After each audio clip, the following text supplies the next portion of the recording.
On behalf On behalf of the Arizona Small Business Association and Salt River Project, welcome to Arizona Speaks. Today's topic, what will the Biden administration mean for your business?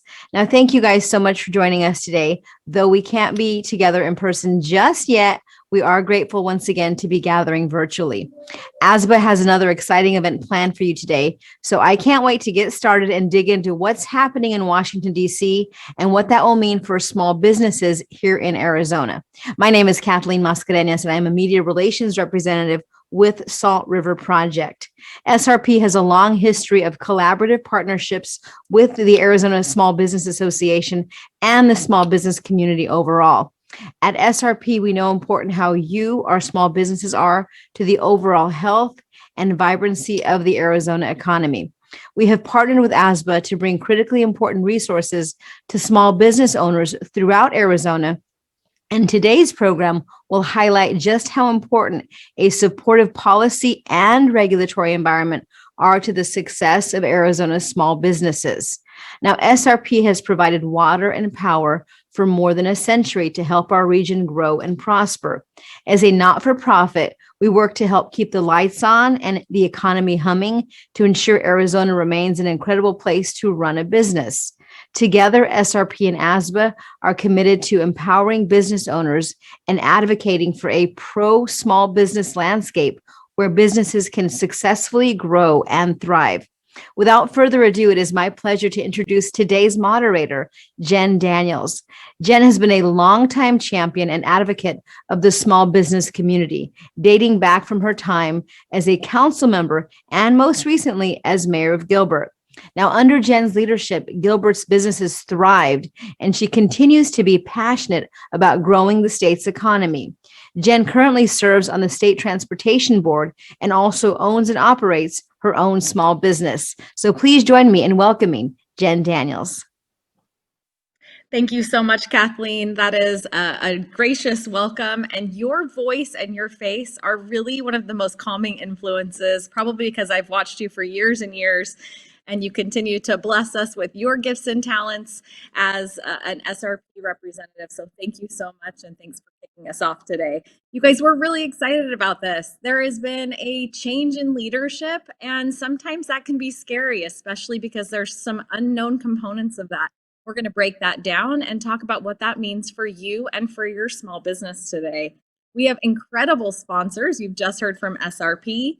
We have Cox Business, Aurora, Roundstone, the Mahoney Group, and Southwest Airlines. And we're going to get to hear from Michael a little bit later from Roundstone, so we're excited about that as well.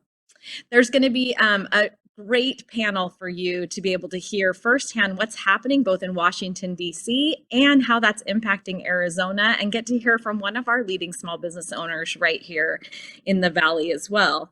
Todd McCracken is joining us. Todd has served as the president of the National Small Business Association since 1997. No one knows the ins and outs of the regulatory environment on small business better than Todd. So we're really lucky that he's joining us all the way from DC today. He directs all activities of the advocacy-oriented association. And in this role, Todd represents the NSBA before the U.S. Congress, and he works with federal policymakers. He often gets called to testify before Congress, which sounds like one of the scariest experiences that any of us could ever have. So you'll have to talk to us about that, Todd. And he's a frequent commentator in the media.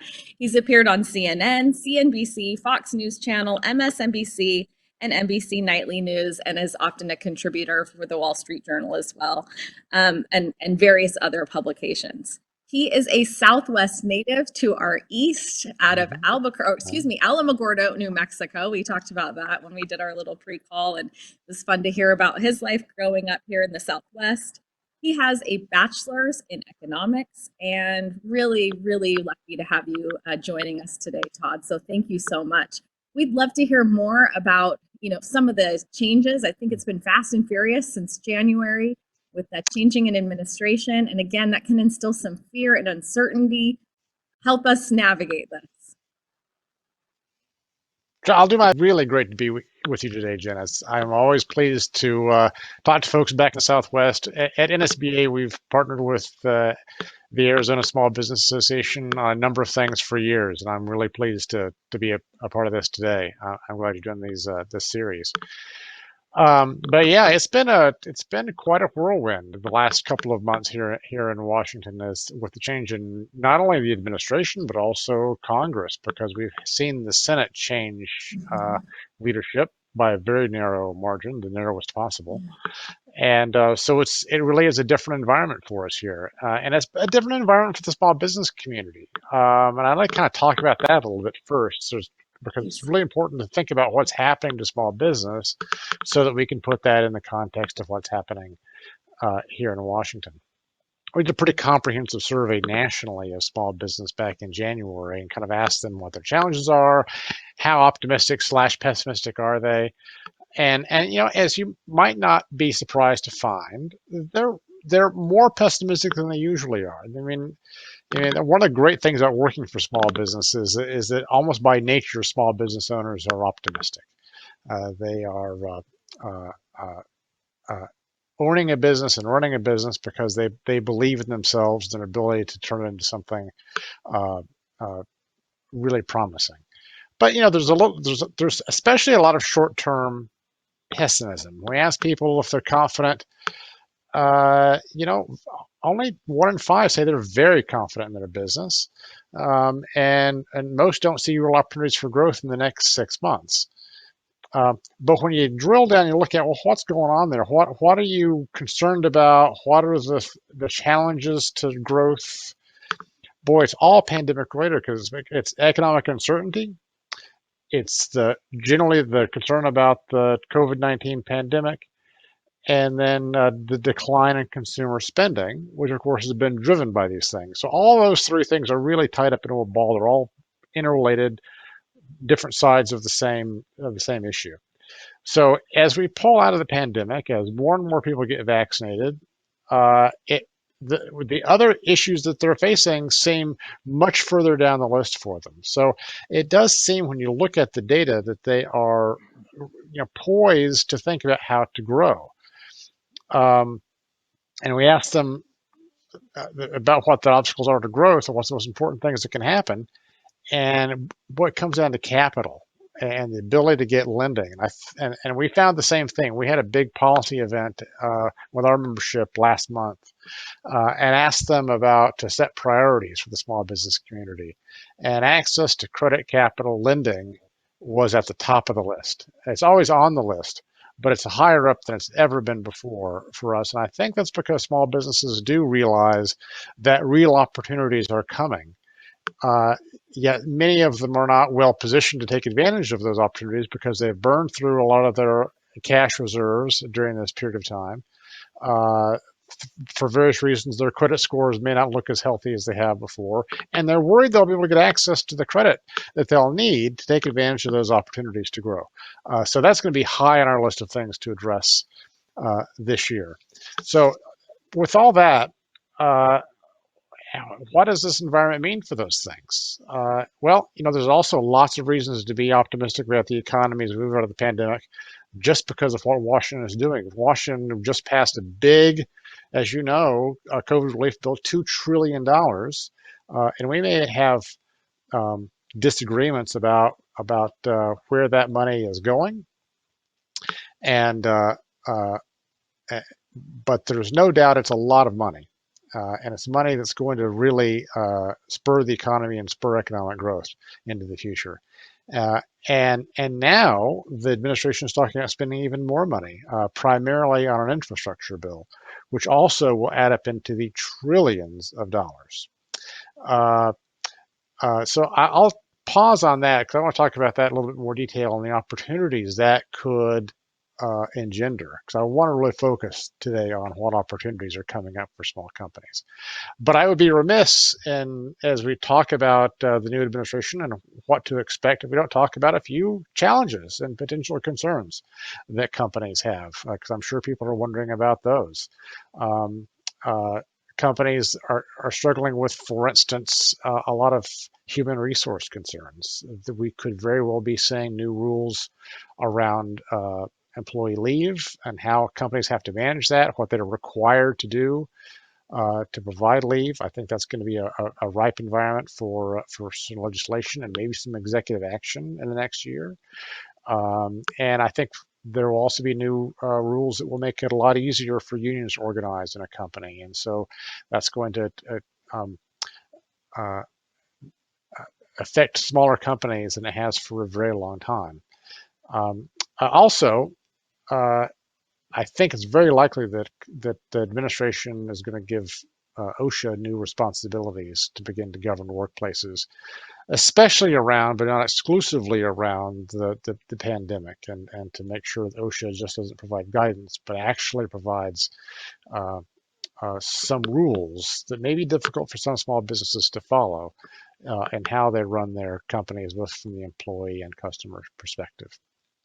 And also, it's worth noting, just in general, that the Trump administration was very hands-off in terms of creating new regulations that could affect companies and could create new costs.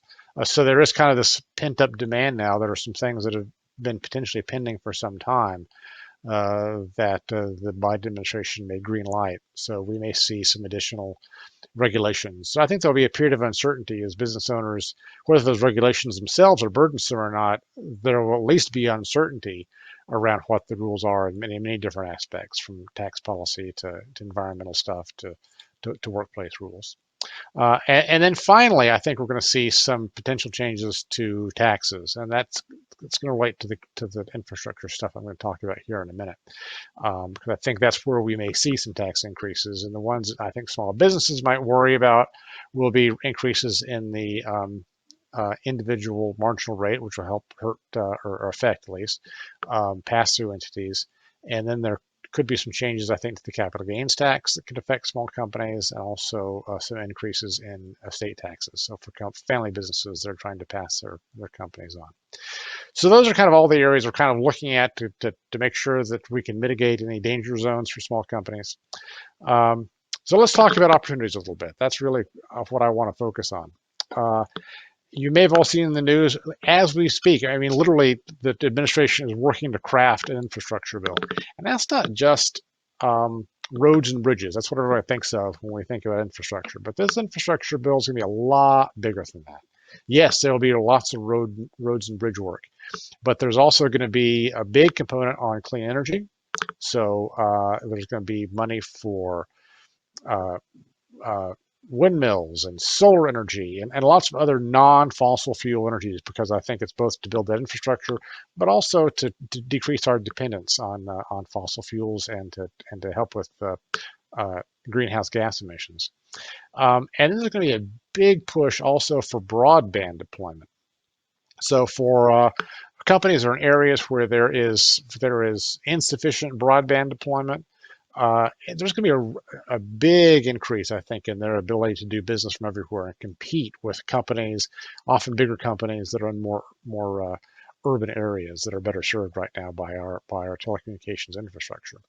And then finally, um, the bill. What I think is one of the most exciting things about the infrastructure bill even happening, and I think it is likely to happen this year, there's a big push toward it, is it's going to give small businesses an opportunity to really participate in these contracts. I mean, we've already had some preliminary discussions with the administration about the infrastructure bill and what needs to be in it to benefit small companies and to make sure that small businesses are engaged in the process. And what we've told them is they really got to be engaged in the contract opportunities. We can't spend $2 trillion or even more upgrading our national infrastructure and leave small business out of the deal. So I think, and I've heard of broad agreement with that. So I think we're very likely to see some significant new rules to make sure that there's a broad allocation of those funds to small businesses. In case and to break down many of those contracts so that we don't have huge bundled contracts the way we have too often in the past, but the small companies really have access to creating this new reality. And where they don't have direct access as prime contractors, that we have much more robust subcontracting plans for those big companies than we ever have before. I mean, too often right now for big federal contracts, some of these larger entities will partner with a small business and say they're going to do a bunch of the work with the small business in order to get the contract. And then when the contract is let, the small business winds up getting cut out, or the amount of work that they actually get gets dramatically reduced, or they get much less attractive pieces of the contract than they thought they were going to get. And so what we're aiming for is to make sure that small companies are fully engaged, and the promises that are made up front are kept by these big companies. And I think if we can achieve that, and I'm relatively optimistic that we can, uh, I think there are going to be some very significant opportunities for the small business community to participate in these contracts uh, and, uh, directly, but then also to benefit from the work that's going on in ancillary ways. I mean, all of these companies that are doing this work are going to have the need for their own vendors and their own economic growth, their own employees, et cetera. That's really going to dramatically, I think, impact the small business community. And then finally, of course, having up-to-date infrastructure, roads and bridges and transportation networks is going to disproportionately, we think, benefit small businesses. The broadband deployment will disproportionately benefit small businesses and enable a much more even footing for companies all over the nation to compete in the most cost-effective and forward-thinking ways. Um, and then finally, the clean energy piece, I think stands to benefit some regions over others. I mean, for instance, to the extent that there's a lot more competition now in the energy sector from non-fossil fuel sectors, which this would likely create, is not going to be good for big fossil fuel states like Texas or Louisiana or Alaska, but could be very good for states like Arizona that have lots of sunshine and lots of wind sometimes. That can benefit from those things. So I think there'll be some real interesting opportunities. They'll be regional in nature coming out of this as well. So that's kind of my broad overview, Jen. I don't know if you want to sort of have a little bit of a discussion about that or take some questions, but I hope there's something there that's interesting for folks. Absolutely. Lots of gems of information in there, and so a few things that I want to dig a little bit deeper in and ask some questions. And there will be time for audience Q&A at the end of both of our panelists' presentations. So we'll make sure we hold those questions for just a few minutes from the audience. But, you talked about how important access to capital and to credit is for these small businesses. And we hear that on the daily at Arizona Small Business Association. What does it look like to have a bank actually come in and make a solid effort to provide that? What kind of things are going on at the federal level to aid in access to that capital and credit? Yeah, not nearly enough, unfortunately. I mean, all the focus has been on the pandemic loan efforts. I mean, which are really important. Don't get me wrong; they're critical. The PPP that we all know about. I think the Senate is going to finally pass a bill this week, which will enable the PPP to go beyond March 31st. It's set to expire next week. So I think it's going to get a few more weeks, a few more months of life because of that. Just yesterday, the SBA announced that the economic injury disaster loans, which are the direct SBA loans for companies that have been affected by the pandemic that have a 30-year term. There's no forgiveness, but there's very favorable terms on those loans. But they've had a cap because of lack of funding of only $150,000 in lending, which isn't nearly enough for many companies. And they announced yesterday that's going to go up to $500,000 starting April 6th. So that's going to help a lot. We don't think it's not enough. And as we move forward, we're focusing more and more on, as you say, the banks, the private lending, that's really going to drive the economic growth. And the hamstring there is not, granted, there could be much better behavior on the behalf of banks, and we need to incentivize them to lend more, not just hold their capital, as they have been all too often. But the real linchpin is we've got to get at the bank regulators. I mean, the folks who were in those banks from the bank regulators who are basically telling them, no, you're over leveraged in this industry. And so a small business that's quite credit worthy will get denied from a given bank only because that bank has too many loans in that sector of the economy, or some other relatively arbitrary restriction that has nothing to do with the business itself. And so what we're working towards is trying to find a way to convince the administration to reach down into that regulatory bureaucracy and sort of change the mindset a little bit. We're still very much 2008, 2009 overextended banks. We've got to overcorrect the mindset from the regulators. And this is a time where there are real opportunities are going to arise soon, and the small businesses are going to be left out of them if they don't have access to the credit that they need. So that's really what we're looking toward down. And there's no silver bullet. It's a piecemeal approach. It's improving SBA lending. And by SBA lending, I don't mean the PPP and the EIDL. I mean like the guaranteed lending, the 7A loan programs, and making those more accessible to more small companies, reducing the fees on those loans. But then also reducing and improving the regulatory environment so there aren't these arbitrary restrictions on banks trying to do business with smaller companies. Well, thanks for being our voice in that space. We really appreciate that. And I think we all realize, particularly here in Arizona, how important your relationship with your banker is when we had the PPP loans first starting to roll out. And it's something that I've thought of often. You know, so much of what we do in business is really based on relationships. And so would encourage all the business owners and employees who are watching today to look for ways to build those relationships with your banker, because that can benefit you on multiple levels. They can help you navigate this space, and it's very complex. So you keep fighting the good fight in DC, and we'll build some relationships here in Arizona that will really help us. One thing you didn't touch on, Todd, but I know is top of mind for a lot of Arizonans is the idea of a federal minimum wage and how that could really impact our small businesses, particularly here in Arizona, because if you're doing a federal minimum wage, cost of living is very different in different parts of the country.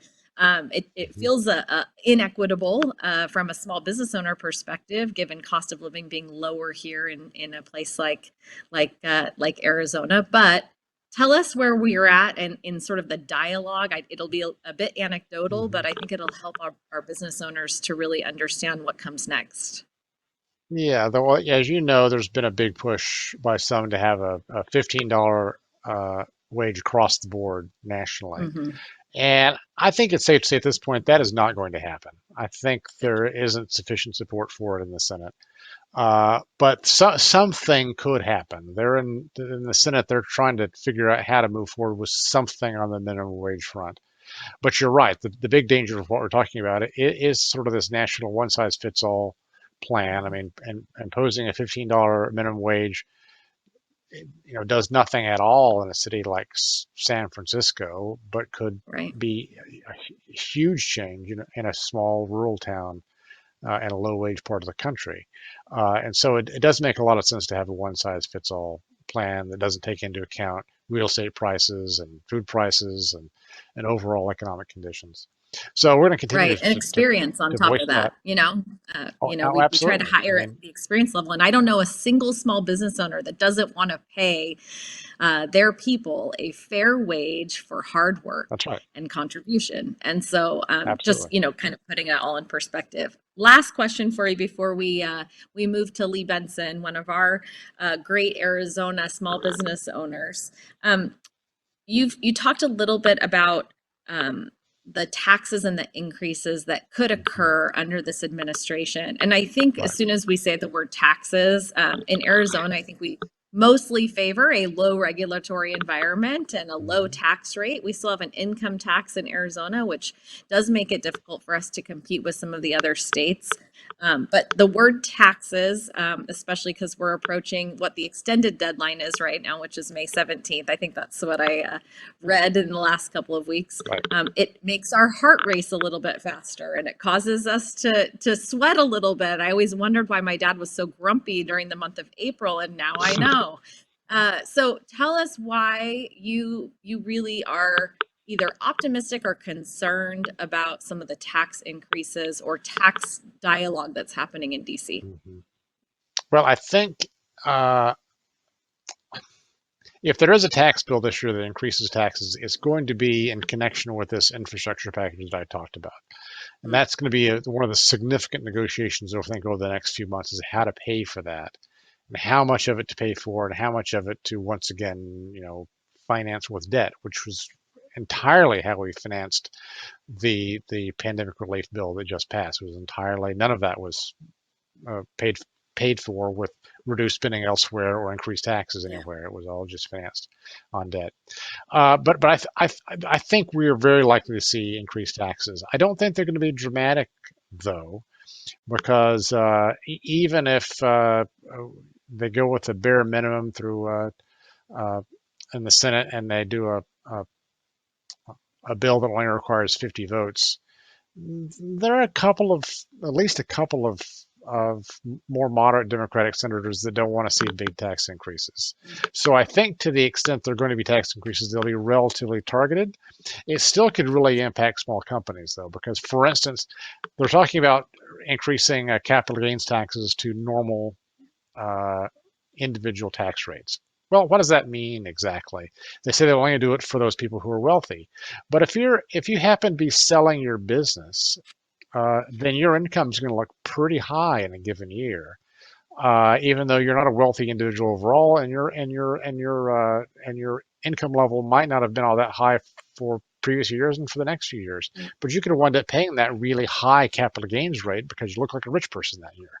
And so those are the kinds of things that we're really wary of, that the PR will say this is only hitting the rich, but the reality could be that it really does impact small companies, their ability to sell their companies, and therefore what their company ultimately is worth a great deal. So that's what we're going to keep our eyes peeled on. That whole area of capital gains taxes, estate taxes, I think is going to be the significant area to look at, and making sure that works for small companies and their owners. And despite what we'll hear about it being just about taxing the rich.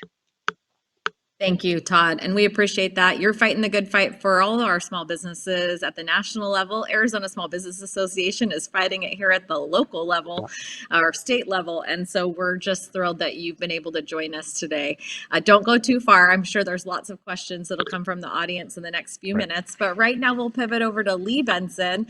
Lee is a great individual. I've known Lee for many, many years. He's the founder and CEO of Execute to Win. It's an Arizona-based small business that helps organizations worldwide work better together to improve what's most important. And for anybody that's ever gone through an Execute to Win program or training, the most important number is the one that you look at every single day. And usually that's a revenue number. Am I right, Lee?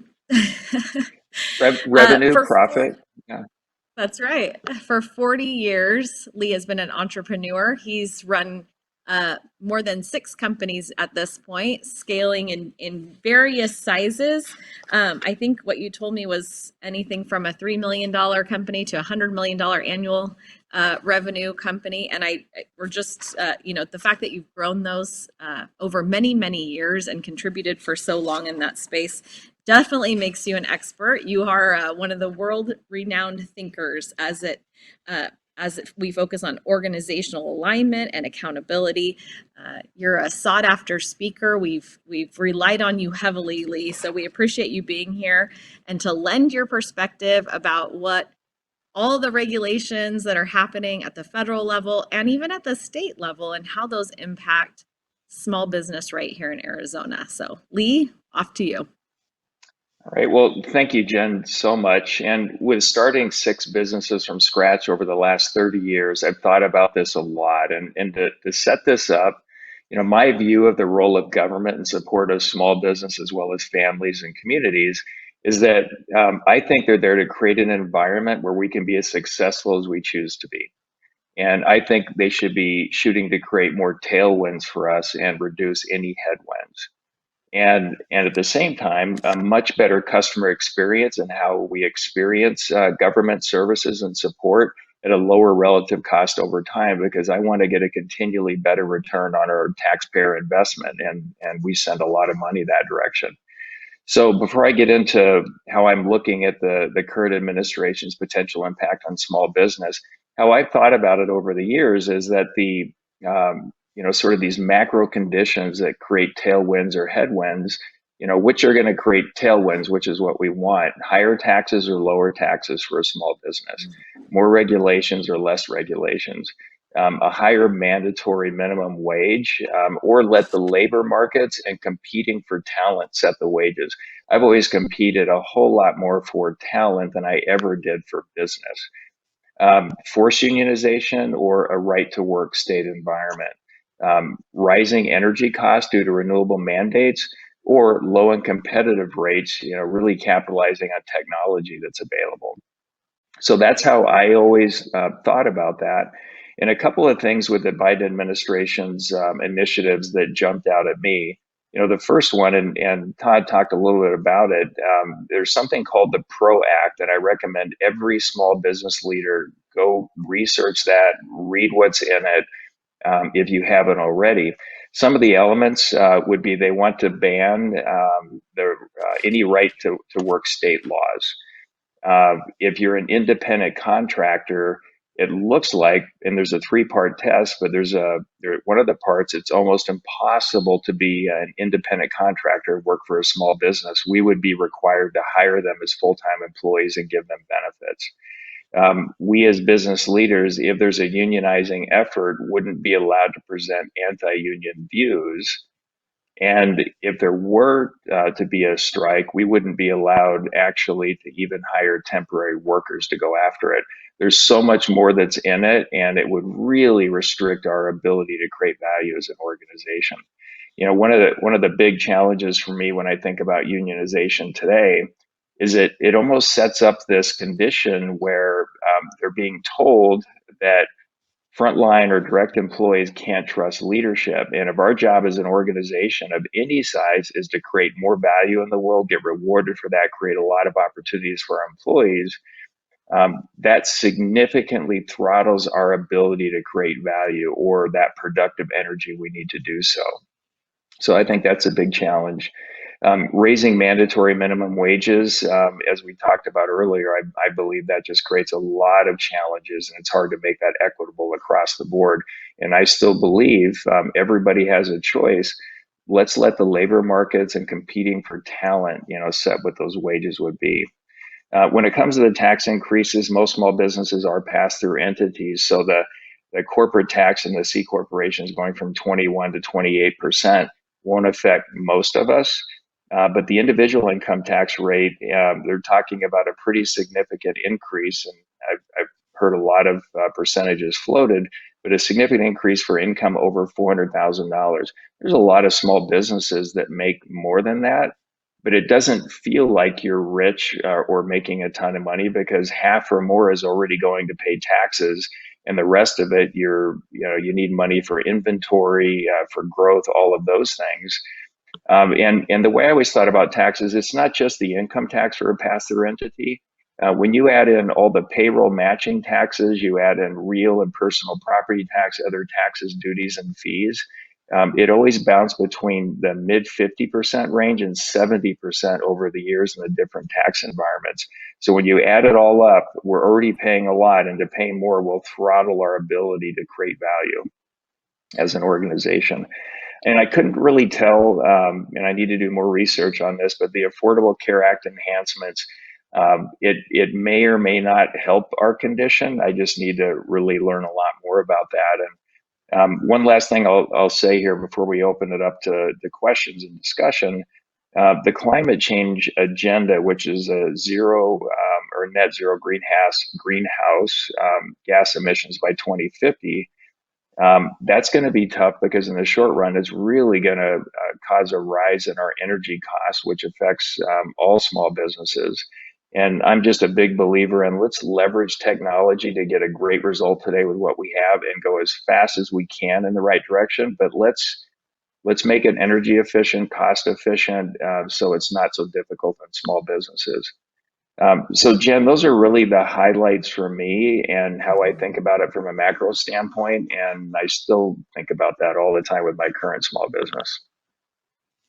Yeah, and all of your experience matters. I think you probably know where to look than most of us, Lee. One of my favorite quotes that I've heard you say over the years is that every business should have the opportunity to be wildly successful.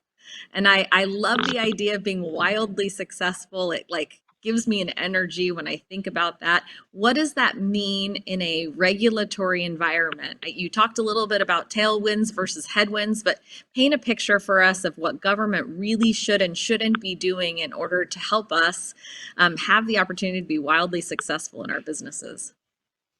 Yeah, as I said, I'm starting this out. I believe the role of leadership in general, whether it's in our small business, large business, government, is to create an environment where our employees, our citizens can be as successful as they choose to be.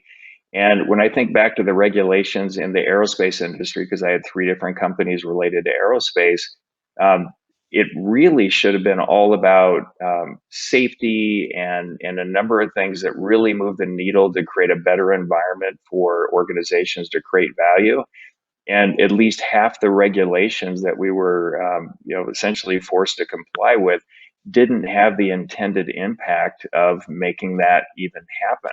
So I think regulations are really important because we want to protect everybody from uninitiated force. We should be allowed to pollute, harm anyone, do anything intentionally, but there shouldn't be a lot of regulations in place that have virtually zero impact on helping us be successful or prevent any harm to an individual if there's no case for it, if that makes sense.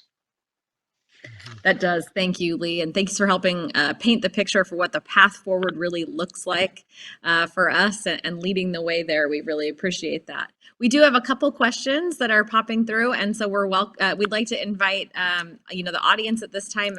Put your questions in our Q&A box and we'll make sure we get to as many of them as possible.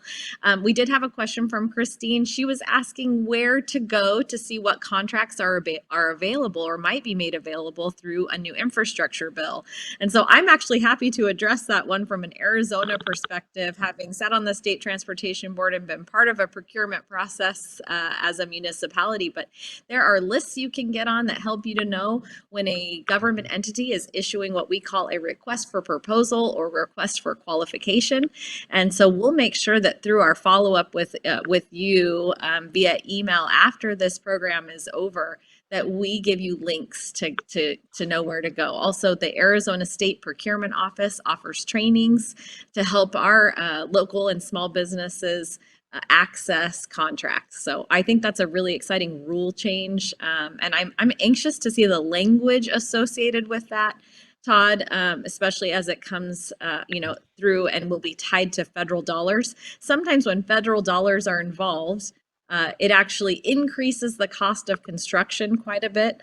And we do get worried about that because you can only do so many projects with so many dollars. And so just, being mindful of additional rules and regulations as it relates to the federal contracts. What does that look like? And how many hoops will our small business have to go through to be able to acquire some of those contracts?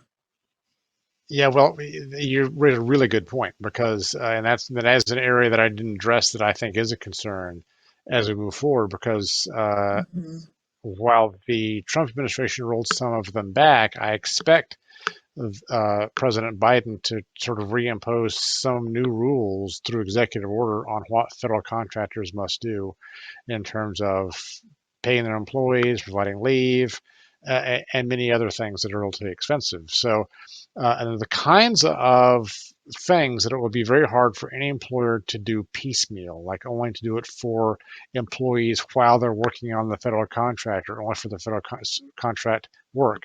So it will mean for companies to get one of these federal contracts, they may have to change the way they do their overall practices for all parts of their company, which can be very expensive. So that's another thing we're going to be keeping our eye on and try to keep to a minimum, because those are the kinds of things that tend to increase the cost of a contract and make it much harder for small businesses, particularly to get them and to want them in the first place.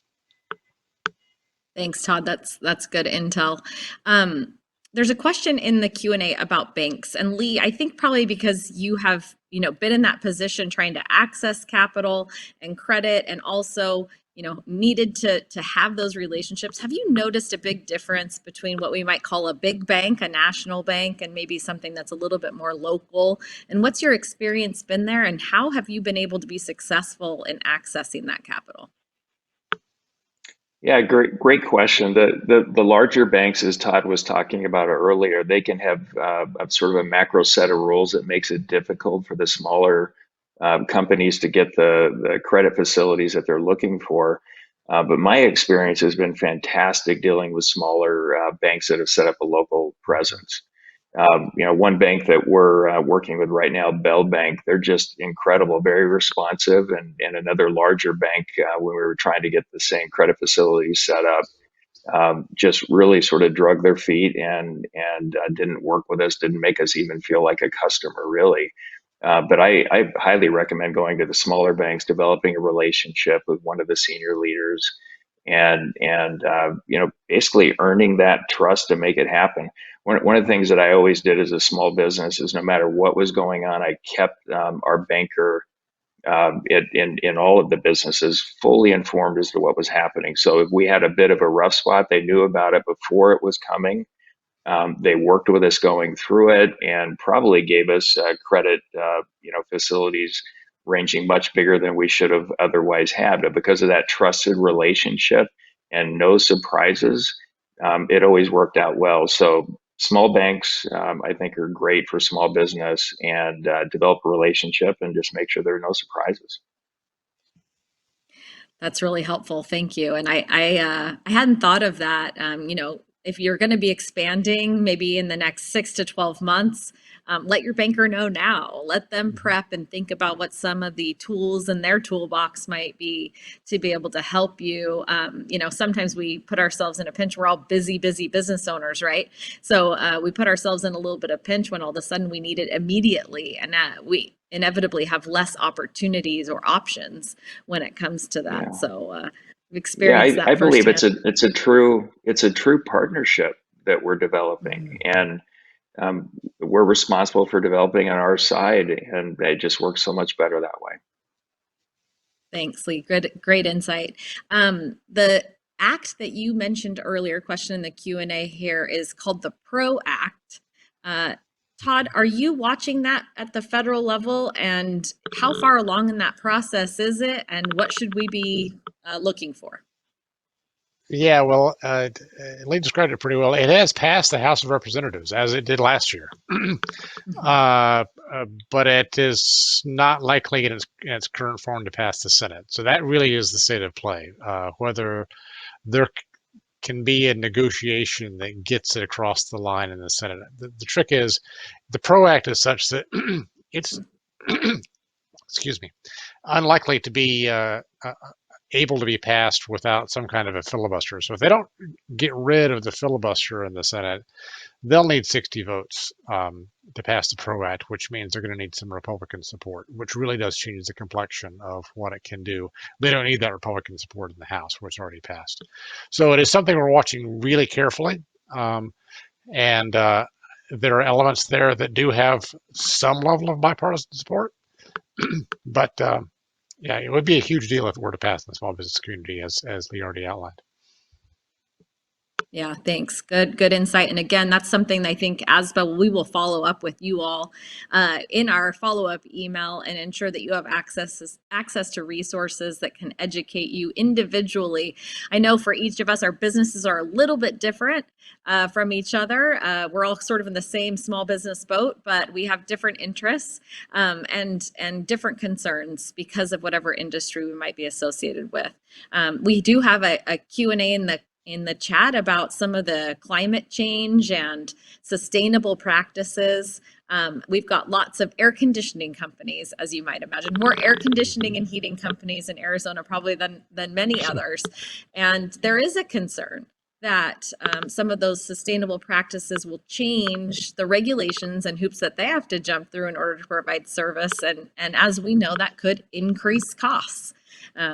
Back to the consumer. At the end of the day, it increased costs to the consumer and to the business. So are we anticipating anything in and maybe speaking a little bit more broadly, the sustainable and climate change conversation? Are those going to be rules coming through Congress? Are those going to be rules made within individual agencies? And really, how can we stay up to date on all those things? Yeah, well, we'll be posting those on our website as we roll forward. But yeah, I do think while we haven't seen specifics of those yet, I do think that is appropriate concern. I think that's very likely that we're going to see increased regulation of various kinds of emissions and practices around global warming and greenhouse gas emissions, and it's going to have a huge impact on the HVAC industry. So yeah, that's definitely an appropriate concern, something we'll sort of stay on top of. And I think it's not, for the most part, not going to be legislative. It's going to come through regulatory and executive action from the administration and the EPA. So that's where to watch.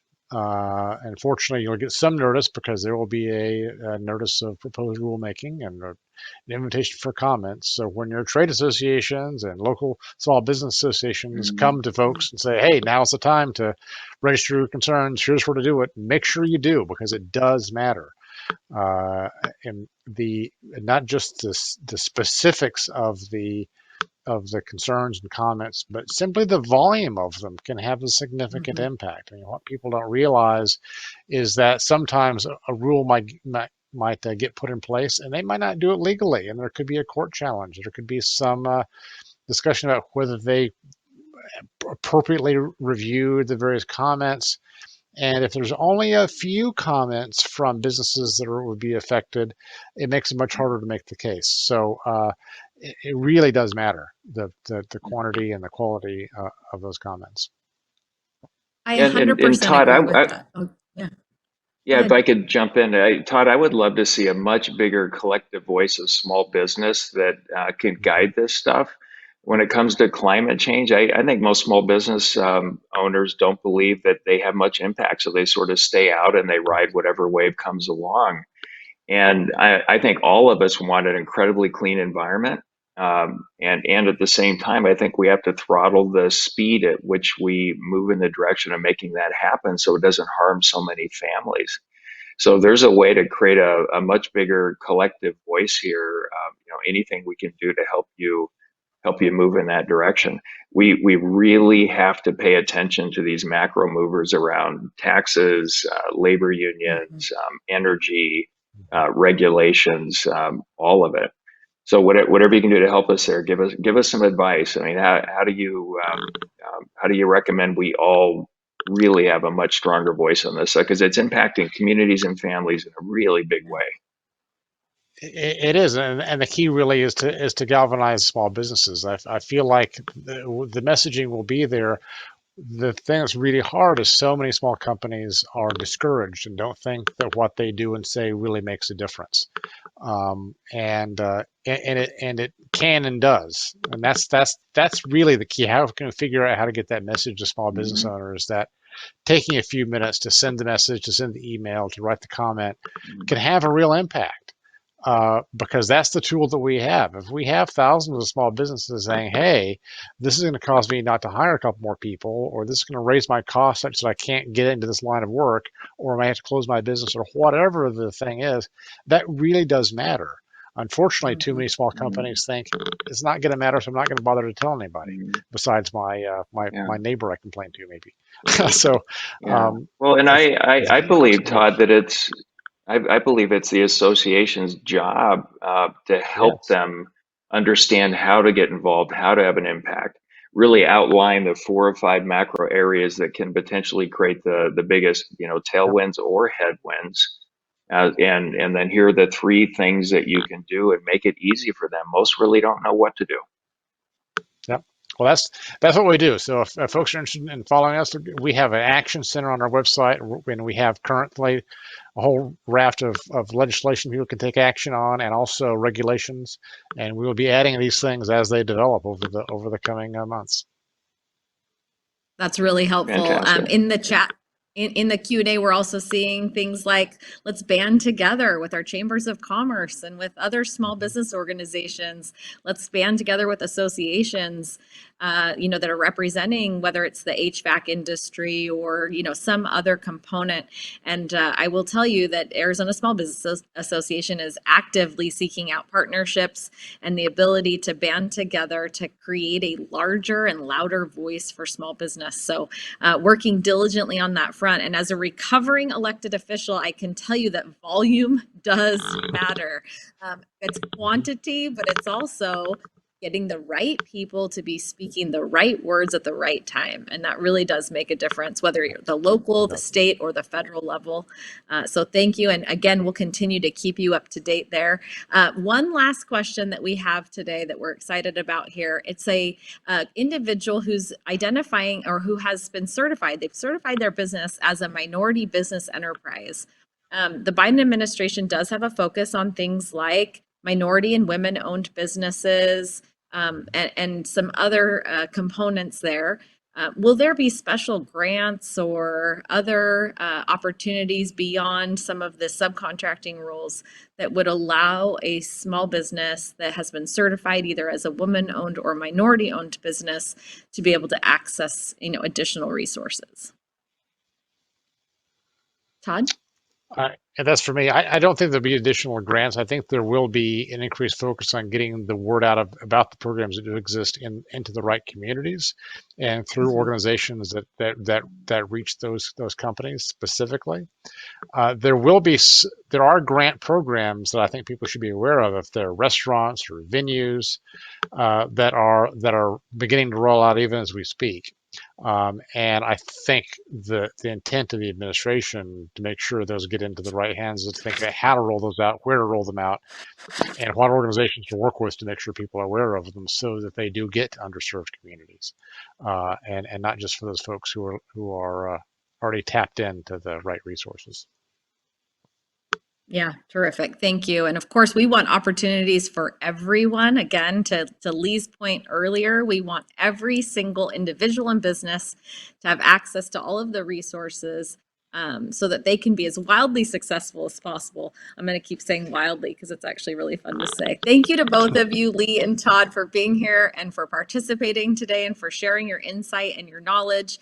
You just cannot, it's very difficult to function without the mentorship and the resources that you are both providing. So thank you to both of you. We're very excited about that. To close us out today, I just have a couple things that I just want to sort of focus in on. It was a great quote that came through today. I'm just going to read it to you.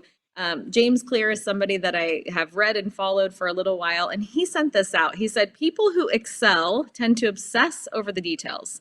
People who struggle also tend to obsess over the details. The difference is what details they focus on. Minutia versus polish. Most things don't matter, but when it does, you want to get the details right. Can we not ask every elected official at the federal, state, and local level to focus on the right details to help us get where we need to go? And as business owners, can we rally around the right things to say and do in order to further business here and all over this country? There's nothing more important, I think, to all of us than really having both opportunity and success, however you define that. So let's focus on those right things and move forward. So to close us out today, we do have Michael from Roundstone. Mike Schroeder, The other day you were golfing. Today your background isn't quite as exciting, but we're glad that you're here today. And since 2005, Mike Schroeder has served as president of the Roundstone organization.